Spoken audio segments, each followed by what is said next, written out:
Adani power company અને વાંઢિયા કચ્છના ખેડૂતો વચ્ચે ચાલતા વિવાદમાં આજે કચ્છ જિલ્લા કોંગ્રેસ પ્રમુખ પી.કે. હુંબલ સાહેબ સાથે રાપરના પૂર્વ ધારાસભ્ય સંતોકબેન આરેઠિયાના પતિ, ઉદ્યોગપતિ અને ખેડૂત આગેવાન બચુભાઈ આરેઠિયાએ ખેડૂતોને યોગ્ય વળતર મળે, ખેડૂતોને થતા અન્યાય બાબતે રૂબરૂ બનાવ સ્થળે વાંઢિયા ગામના ખેડૂતો સાથે મુલાકાત કરી હતી. ખેડૂતો સાથે જિલ્લા કિસાન સંઘ અને તાલુકા કિસાન સંઘ ગામડાઓના ખેડૂતોને ન્યાય અપાવવા માટે લડત ચલાવી રહેલ છે. આ લડતને કોંગ્રેસ દ્વારા સંપૂર્ણ સહયોગ જાહેર કરેલ છે. નુકસાન થયેલા ખેતરોમાં ધરણા કરીને આંદોલન ચલાવી રહ્યા છે ખેડૂતો, જેને કોંગ્રેસે કોઈ પણ રાજકીય ફાયદા માટે નહીં પણ જગતના તાતને થતા અન્યાય સામે લડત મજબૂત બનાવવા સંપૂર્ણ સહયોગની ખાતરી આપી હતી. સાથે સાથે કચ્છ જિલ્લા કોંગ્રેસ પ્રમુખ વી.કે. હુંબલે એ પણ જણાવ્યું હતું કે સ્થાનિક ભારતીય જનતા પાર્ટીના નેતાઓ, ચૂંટાયેલા સભ્યો, ધારાસભ્યો, સંસદ સભ્યોએ આ ખેડૂતોની કોઈ જ પ્રકારની તસ્દી લીધી નથી. સ્થાનિક આગેવાનો સાથે ભચાઉ શહેર કોંગ્રેસ પ્રમુખ મનજીભાઈ રાઠોડ, રાપર શહેર કોંગ્રેસ સમિતિના પૂર્વ પ્રમુખ વિનયભાઈ પરસોડ, તાલુકા પંચાયત સભ્ય રામજીભાઈ પટેલ અને કોંગ્રેસના અનેક કાર્યકરોએ છાવણીની મુલાકાત કરી પોતાનું સમર્થન આપ્યું હતું. અમે અમારું શીર્ષ નેતૃત્વ તમારે ત્યાં આધારે તમે કીધો એવું થાય અન્યાય તમને કરે તો અમારું નેતૃત્વ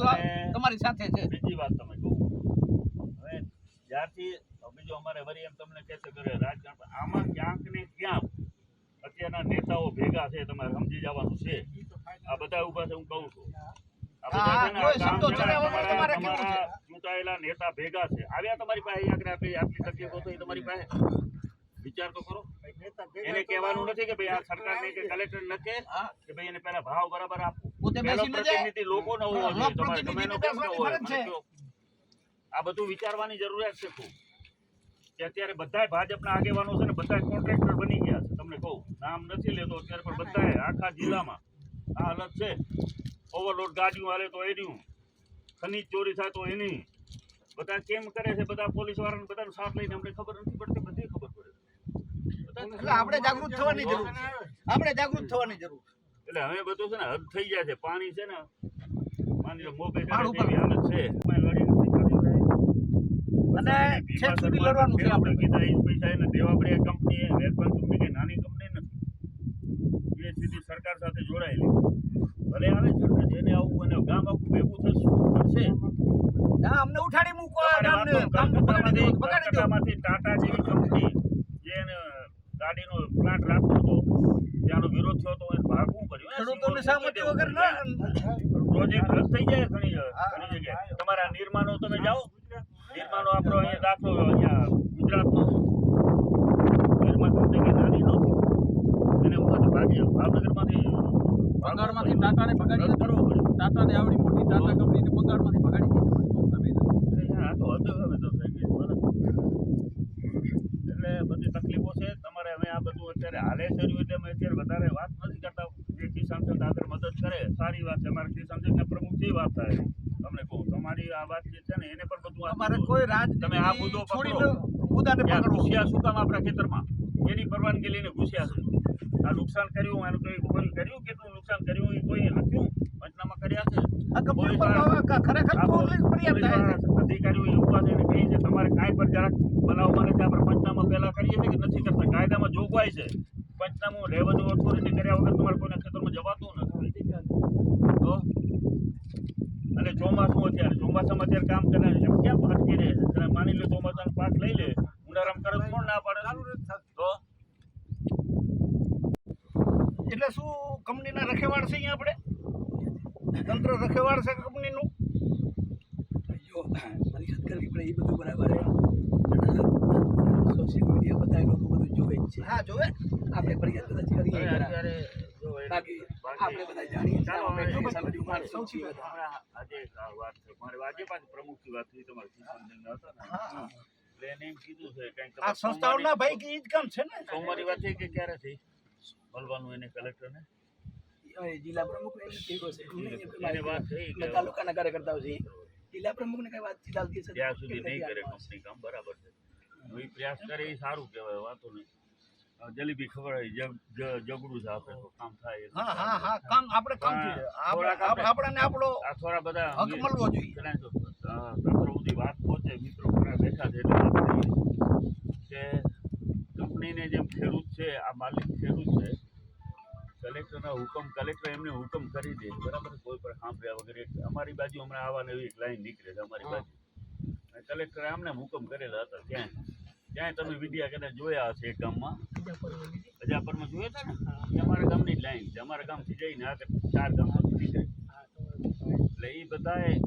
ફૂલ પાવરમાં જાય છે ગૃહમંત્રી આવીને એને સૂચના આપી ગયા હતા તમે જાઓ ગામ ખેડૂત શું કરશે પણ તમારે ખેડૂતોની યુનિટી હશે ને તો બધું પડશે પહેલી વસ્તુ આપણે લોકશાહી આવી પહેલાં આપણે એમ હતા બરાબર ખેડૂતોના રાજમાં આટલો ત્રાસ નહોતો જતો અત્યારે છે ને એટલો તમને આવી હાલત અંગ્રેજો વખતે પણ નહોતી એટલી હાલત અત્યારે ખરાબ છે અંગ્રેજો પણ નિયમ કાયદા કાનૂન બધું હતું એના પ્રમાણ પછી થતા ભલે ફાંસી દેવી હોય તો બધી કોર્ટ કચેરી બધું આખું પ્રક્રિયા કરીને પછી બધું થતું અત્યારે તો એમને હવે તમારા ખેતરમાં આવ્યા અહીંયા પોલીસવાળાને કહું છું જે હોય મિત્રો કે પહેલું તો આપણે કોઈ પણ લાઈન કાઢે તો ચોમાસ ફૂટે તો પહેલાં રેવન્યુ ઓથોરિટી એના ભેગા આવી અને બધું એને પટકામ કરવાનું મને લાગે છે ને આખી આ લાઈન પંચનામું કર્યા વગર કોઈની વસ્તુ પોલીસની પર કાંઈ હોય તો પંચનામું કરે જ છે ને પોલીસ બધું નિયમને કાર્યવાહી એને પણ કરવાની તો પંચનામું કર્યા વગર એ ધર્યા છે તો નુકસાન કર્યું છે તો એ જ પહેલાં ગુનેગાર બને આપની પહેલી ગુનેગાર બને છે કોઈ પણ તમે ચોક્કસ એની જે કર્યા વગર તમે જાઓ એ જ તમારે ખોટું વાત છે ખેડૂતો એક જ વખત એને કમ્પન્સેશન નુકસાન એનું વળતર દેવાનું પછી તો એ લાઈન ચડી ચાલુ થઈ જાય પછી તો આપણે એને અડી શકવાના નથી અત્યારે જે એક વખત એને આપવાનું છે કંપનીઓ ધંધા કરવા માટે જ અત્યારે આ રૂલ્સ અમારી કલેક્ટરમાં એવી માંગણી અમે પણ કરી હતી અમે આ બધા અમારા જ ક્ષેત્રોમાં આવતી એટલે અમે 2-3 વખત ગયા તો એને એ જ વાત કરી કે ભાઈ તમારે જે આ નિયમોને ટેલિફોન એક્ટ છે કાયદો એ ખરેખર સરકાર માટે છે પ્રાઇવેટ કંપનીઓ માટે કઈ રીતે હોઈ શકે અને હમણાં 2025નો ભટ્ટીભાઈ નવો જીઆર આવ્યો છે એમાં ચોખ્ખું લખ્યું છે કે એને કલેક્ટર એક કમિટી બનાવવાની છે એમાં એક ખેડૂતનો પ્રતિનિધિ હોય એક એનો વેલ્યુઅર જે કંપની હોય જેનો જાણકાર હોય એનો હોય અને ત્યાં ખરેખર વાસ્તવિક માર્કેટ રેટ શું છે એ રીતે એને વેલ્યુ કરવાની છે નક્કી આ તો કાંઈ નહીં હમણાં જ મારા ગામનો જે તમને દાખલો દઉં તો 2018માં અમે સરકાર પાસે જમીન માંગણી કરી હતી 2018 એક અમારે શિક્ષણ હેતુ માટે અને એક કંપનીએ માગી હતી સરકારની પડતર જમીન અમને આ જમીનની જરૂરિયાત છે તમે વેચાતી નિયમ પ્રમાણે એમને આપો એ ટાઈમે એને 2018માં અમને 3300 રૂપિયા ચોરસ મીટરના લખી દીધા અને અત્યારે મારા ગામનો જે ભાવ કર્યો હમણાં વેલકમ કંપની કાઢી દીધી તો એને 700 રૂપિયા નક્કી કર્યા વિચાર કરો તમે 2018માં 3300 નક્કી કરો એ જ કંપની એ જ લેન્ડ કમિટી નક્કી કરે સાર્વજનિક કામ માટે જે માંગી છે લેન્ડ કમિટી કરે અત્યારે તમે 700 રૂપિયા કરો છો તો આ કેવી રીતે અને અત્યારે 3300 હતા 2018 પછી તો જંત્રી ડબલ થઈ છે તો તમારે ખરેખર 6700 રૂપિયા થવા જોઈએ આ બી નિયમ પ્રમાણે આ બધું અમે દીધા પછી પણ કલેક્ટર નહોતું કર્યું અને એ કામ કરવા આવી ગયા હતા કામમાં મક્કમતાથી બધો વિરોધ કર્યો અને કંપનીને પછી સમજવું પડ્યું કે ભાઈ અમારા સાથે બેઠકો ખેડૂતને કરવી પડી ખેડૂતો સાથે આ સંકલન કરીને કરવાનું હોય એકબીજાની સહમતિથી ઠીક છે લાંબુ આપણે વધારે માંગણી કરતા એ ઓછું દેવાય એના વચ્ચેના કંઈક રસ્તા નહીં કરતા હોય પણ કાંઈ કરવું નહીં સીધા આપણે પોલીસનો બંદોબસ્ત લઈને આવી જવું પોલીસના સાથે લઈને આવી જવું આ બધી કોઈ ખરેખર બહુ ખોટી વાત છે અને આ તો એવું છે કે આ ધીરે ધીરે માની લો આપણે મૂળ કચ્છની કોઈ અસ્તિત્વ જેવું જ નહીં રહે અત્યારે બધી આ બધી તમે જુઓ લાખો એકર જમીન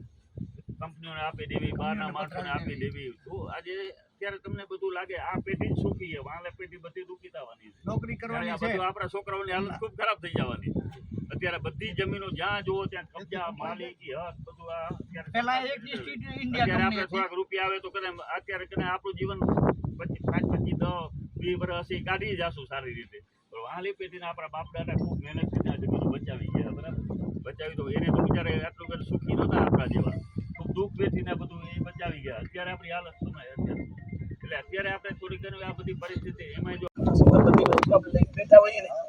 અમે વાત એવી કરીએ પ્રૂફ સાથે દેવો એ છે દાખલા તરીકે આમાં કોઈ ખેડૂતે કરોડો રૂપિયા માંગી લીધા હોય તો અમે એ કંપનીને આજે કીધું ને પહેલા દિવસે કીધું હોય કોઈ કોઈ ખેડૂત વધારે માંગે વધારે એટલે મતલબ બહુ માથું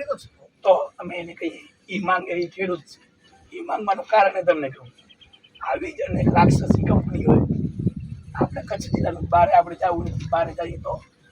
આ 2 વર્ષમાં પૂર્ણ થાય એવી વાત હોય એક ખેડૂતે આટલું આપ્યું હોય અને એક ખેડૂતે ઢગલા પડ્યા ને એટલું આપ્યું એટલે હવે જ્યાં લાઈન નીકળે ને જો સરકારી કાયદા કે રોડ રસ્તા અને ઇલેક્ટ્રિસિટી આપણા બધાના વિકાસ માટે નીકળવી જોઈએ અમે કદાચ ક્યાંય મીડિયામાં એમ આવતું હોય કે કિસાન સંઘ લાઈન કામ નથી કર્યું અમે કામ કરવા દઈશું એનું બીજેનું કે અમારે એક્ઝામ્પલ નથી એક્ઝામ્પલ છે એ બધાને ખબર છે આવી રીતે લડત ચાલે યોગ્ય થયું ત્યારે એના અધિકારીઓને બધાને ખેડૂતોએ જઈને ચા પાણી પાયા